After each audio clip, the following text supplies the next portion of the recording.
Bonjour. Le Conseil interministériel sur la prévention et la gestion des inondations en perspective de l'hivernage 2024, tenu hier jeudi à la sphère ministérielle de Diamniadio, a retenu 22 mesures pour prévenir et lutter durablement contre le fléau des inondations durant l'hivernage, renseigne le quotidien du groupe Sud Communication, Sud Quotidien. Concernant les fonds alloués à la lutte contre les inondations, jusque-là, le Premier ministre Ousmane Sonko a annoncé un audit des 717 milliards de francs CFA investis par le précédent régime dans le cadre de son plan décennal. Et pour une meilleure gestion des inondations, le gouvernement plaide pour la mise en place d'un dispositif de communication, de sensibilisation et d'alerte précoce et l'accélération de la passation des marchés d'opération pré-hivernales. Toujours au chapitre des 22 mesures prises pour lutter contre les inondations, figure en pole position la gestion des eaux pluviales dans les principales cités religieuses et l'arrêt des lotissements et travaux de construction dans les zones non édificantes.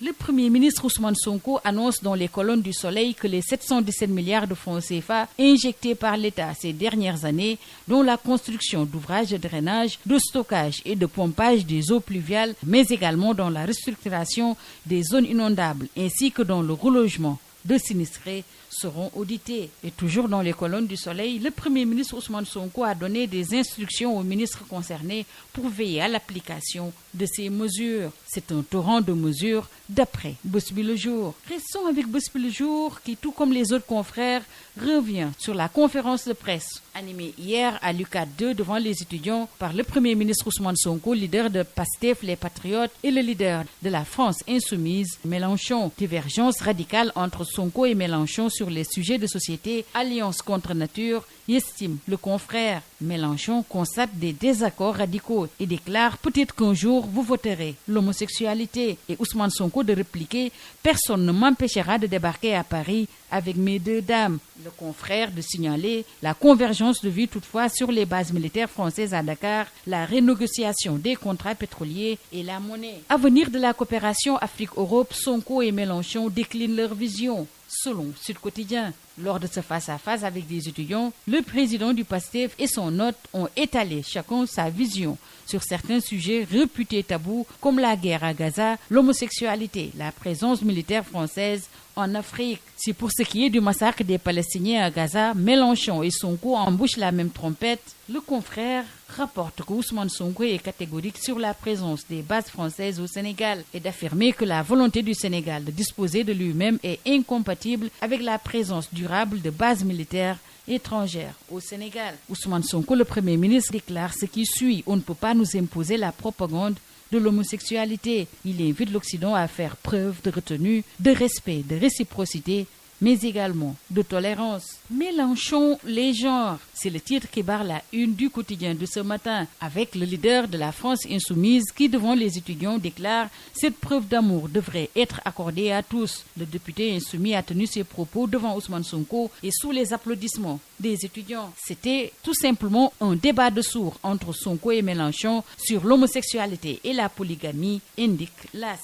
Sonko, c'est la révolte et la revanche. Il dénonce le mutisme approbateur face à la sanglante répression du régime du président Macky Sall contre PASTEF, estime les Échos. Justement, 24 heures nous détaille ce que Sonko reproche à Macron durant toute la période de persécution extrêmement violente contre tout un mouvement politique ayant entraîné et causé la mort de plus d'une soixantaine de personnes, des milliers de blessés et plus de 1000 détenus politiques. Vous n'avez jamais entendu le gouvernement français dénoncer le Premier ministre Ousmane Sonko de poursuivre. Il nous faut des relations basées sur la justice, un dialogue sincèrement authentique, franc et fondé sur le respect mutuel entre la France et le Sénégal et entre la France et l'Afrique globalement. Sonko envoie tout simplement des rafales à Macron. Le leader de PASTEF précise que son commentaire est fait sous son manteau de chef de parti et a dénoncé l'attitude du président français lors de la répression dont il a été victime en 2023.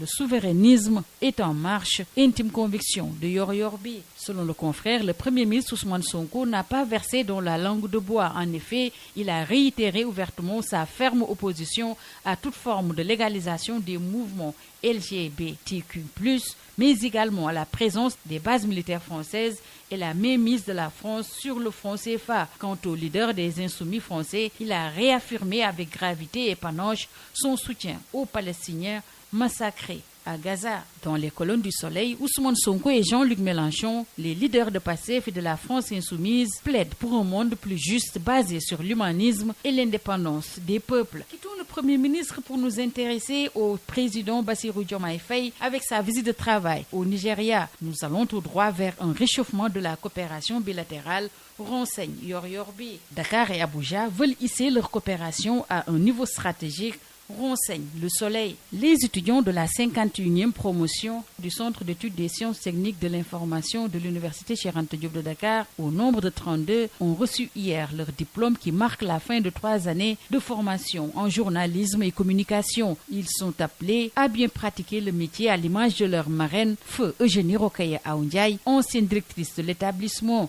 Pour Le Soleil, il s'agit de 32 nouvelles plumes et voix qui vont faire face aux défis des bonnes pratiques. Pour faciliter l'accès des producteurs agricoles aux intrants, l'État a décidé de mettre à leur disposition des engrais minéraux à des prix subventionnés, renseigne Le Quotidien. Le Quotidien qui rappelle que la campagne agricole 2024-2025 devrait bientôt démarrer avec la mise en place effective des intrants.